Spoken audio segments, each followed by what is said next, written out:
I am Ibrahim. I am from Bangladesh, and now I am a student of UNIMAP. Nowadays, non-Muslim scientists, non-Muslim scholars, even non-Muslim educated people knows the truth that there is a significant relationship between modern science and Quran. But my question is, they accept science but not accept Quran and Islam. Why? But that's the question that the people now know the relationship between Quran and science.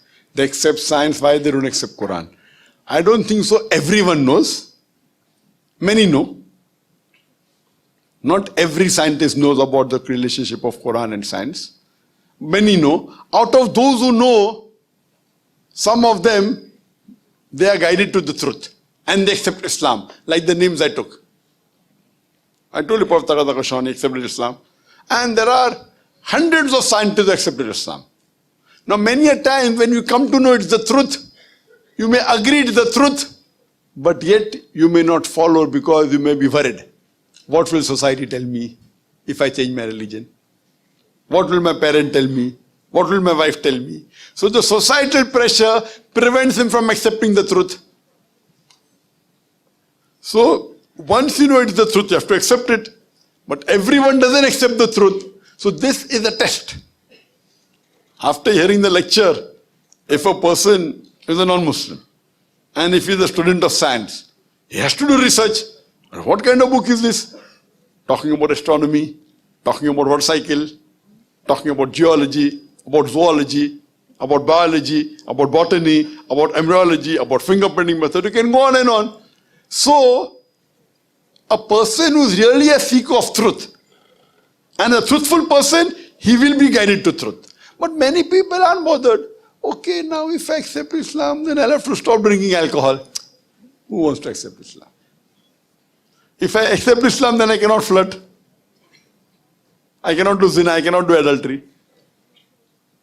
If I accept Islam, I'll have to pray 5 times a day.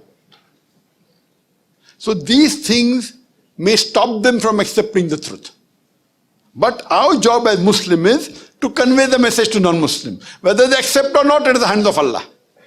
We as Muslims have to convey the message. If they accept, alhamdulillah, don't accept, no problem. We can't force anyone. But at least on the day of judgment, we can give shahadat on the day of judgment. I told my friend.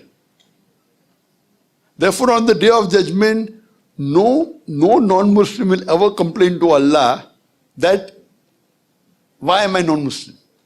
They will only say, give us one more chance. Allah says it's too late. So this world is a test for the hereafter. This world is a test for the hereafter. Once you know the truth, you have to accept it. I tell anyone, if anyone proves to me a religion better than Islam, I will convert today. Kafir. I know my religion, alhamdulillah. I know my Islam.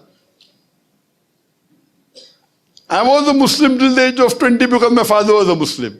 After that, I studied many religions. I'm a student of comparative religion. I say that anyone can prove to me a religion better than Islam. Anyone shows me a book better than the Quran, I will change my religion. Right or wrong? You don't say that, huh? Because you are not a student of comparative religion. I am a student of comparative religion. I've read the scriptures. So that is the reason. But those whose hearts are on truth, when they hear, and you find, alhamdulillah, every day, thousands accepting Islam.